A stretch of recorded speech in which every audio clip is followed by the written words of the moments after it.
શરીર માટે આવશ્યક એવા બધા વિટામિનમાંની એક મહત્વપૂર્ણ નામ છે વિટામિન B12। આજે આ વિટામિન B12 વિશે ખાસ કરી વાત કરીશું। તમારા ઘરમાં જ રહેલા સામાન્ય ખોરાકથી તમે કેવી રીતે B12ની ઉણપને દૂર કરી શકો છો તે અંગે આજે તમને સંપૂર્ણ માહિતી મળી રહેશે।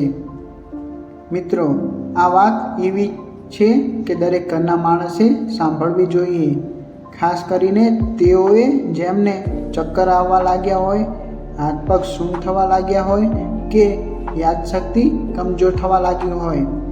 મિત્રો, તે પહેલાં ચેનલને સબસ્ક્રાઈબ કરવાનું જરા પણ ન ભૂલશો। હવે વાત કરીએ વિટામિન B12ની। એ આપણા નર્વસ સિસ્ટમ અને રક્તના કોષો માટે અતિ મહત્વપૂર્ણ છે। એમાંથી રક્તમાં હિમોગ્લોબિન બને છે, નસોને સુરક્ષિત રાખે છે અને DNAની રચનામાં મદદરૂપ થાય છે। જો શરીરમાં B12ની ઉણપ થાય તો તેના અસર એવા ગંભીર હોઈ શકે છે કે આપણે ક્યારેક એ સમજી શકીએ નહીં। ખાસ કરીને શાકાહારી લોકોમાં B12ની કમી ઘણી સામાન્ય છે, કારણ કે આ વિટામિન મુખ્યત્વે પ્રાણીજ ખોરાકમાંથી મળે છે। પણ શું એનો અર્થ એ છે કે એકદમ શુદ્ધ શાકાહારી માણસ B12ને મેળવી શકતું નથી? ના, આવું નથી। ઘણા લોકોને એવું લાગે છે કે B12 માત્ર દૂધ, દહીં, પનીર અને ડુંગળીવાળા ખોરાકમાં હોય છે, પણ ઘરના નાના મોટી વસ્તુઓથી પણ B12 મેળવવું શક્ય છે। મિત્રો, જો આપણે જાણીએ કે શું ખાતા શરીરમાં B12 વધે છે તો દવા ખાવાથી કે ઇન્જેક્શન લેવાની જરૂર પણ નહીં પડે। ચાલો હવે આપણે વાત કરીએ કે આપણા ઘરના કયા કયા ખોરાક આપણા માટે B12ના કુદરતી સ્ત્રોત બની શકે છે। સૌપ્રથમ વાત કરીએ કે દૂધની। ઘણા લોકો અત્યારે શાકાહાર થવા તરફ વળે છે, પણ જો તમે દૂધ પી શકો છો તો એ એક ઉત્તમ સ્ત્રોત છે B12નો।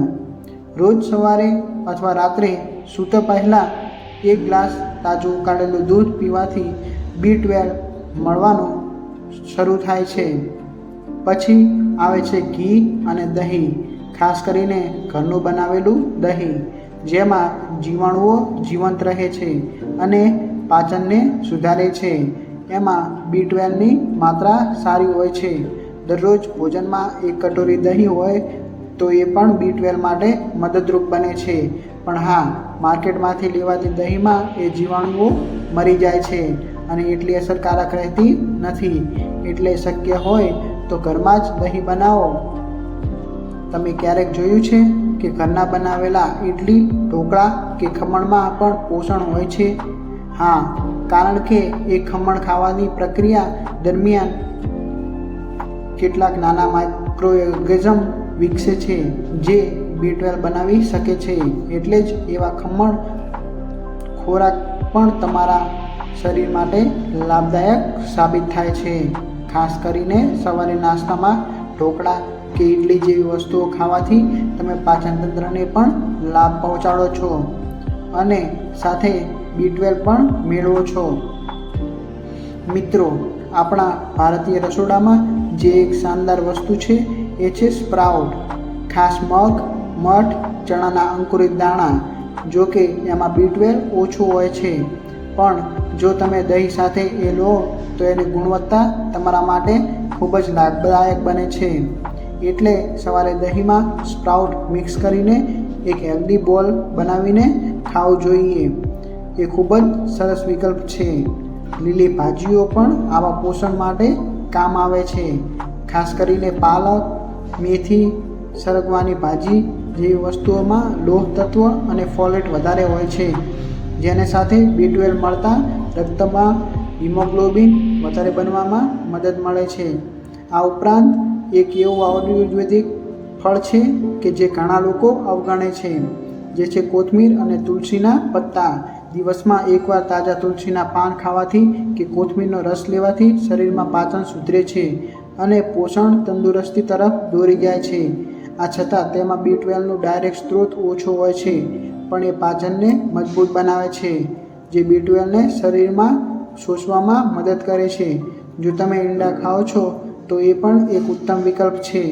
ખાસ કરીને બોઇલ્ડ એગ પીળો ભાગ B12થી ભરપૂર હોય છે. પણ જો તમે શુદ્ધ શાકાહારી છો તો ઈંડા નહીં ચાલે. તો પછી તમારા માટે દૂધ, દહીં, છાશ, પનીર, ઘી એ બધા સૌથી વધુ ઉપયોગી બનશે. ઘણા વખતથી લોકો પોષક યીસ્ટનો પણ ઉપયોગ કરે છે. તે એક પ્રકારનો માઇક્રોબાયલ લિવિંગ ઓર્ગેનિઝમમાંથી બનેલો પાવડર છે, જેને તમે ભોજનમાં છાંટો તો પણ ખાઈ શકો છો. તેનો સ્વાદ થોડું ચીઝી લાગે છે અને તે શાકાહારી B12નું સંપૂર્ણ વિકલ્પ છે. બીજું એક ખાસ પ્રકારનું શાક છે ઓયસ્ટર મશરૂમ. જો તમે મશરૂમ ખાવાવાળા છો તો તેને પણ તમારી ડાયટમાં સામેલ કરી શકો છો. ખાસ કરીને મશરૂમની કેટલીક જાતમાં કુદરતી રીતે B12 હોવાનો અંદાજ છે. અને એક બાબત ખાસ સમજવી એ કે B12 માત્ર ખાવાથી જ નહીં પરંતુ પાચન તંત્રની તંદુરસ્તી પર પણ નિર્ભર કરે છે.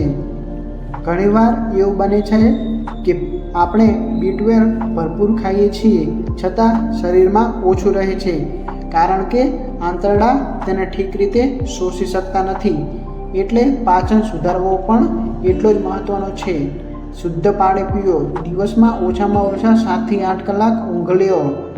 ધૂપમાં 15 મિનિટ સુધી રોકાવું જોઈએ. એ બધું પણ શરીરમાં પોષણને સંતુલિત રાખવા માટે જરૂરી છે. જો મિત્રો તમારું પાચન સારું હશે તો તમે દૂધ, દહીંમાંથી B12 સરળતાથી શોષી શકશો. અને છેલ્લે વાત કરીએ એક શાનદાર આયુર્વેદિક સૂત્રની, જે છે ત્રિફળા ચૂર્ણ, જેને તમે રાત્રે સૂતા પહેલાં ગરમ પાણી સાથે લો તો આંતરડા સ્વસ્થ રહે છે અને પોષણનું શોષણ સુધરે છે. એને લીધે તમે જે પણ B12 લ્યો છો એ વધારે માત્રામાં શરીર સુધી પહોંચશે. તો મિત્રો B12ની ઉણપ હવે ભયનો વિષય રહે નહીં. તમારું રસોડું અને તમારું ભોજનપત્ર ક્યાં B12થી ખાલી રહે નહીં. પ્રશ્ન માત્ર જાણકારીનો છે. જો તમે યોગ્ય ખાવાની રીત અપનાવો, દૂધ, દહીંને ડાયટમાં સ્થાન આપો અને પાચનને મજબૂત રાખો તો કોઈ દવા કે ઇન્જેક્શનની જરૂર પડશે નહીં. હવે આપણું કામ છે કે આ વિડીયોને વધુમાં વધુ લોકો સુધી પહોંચાડો.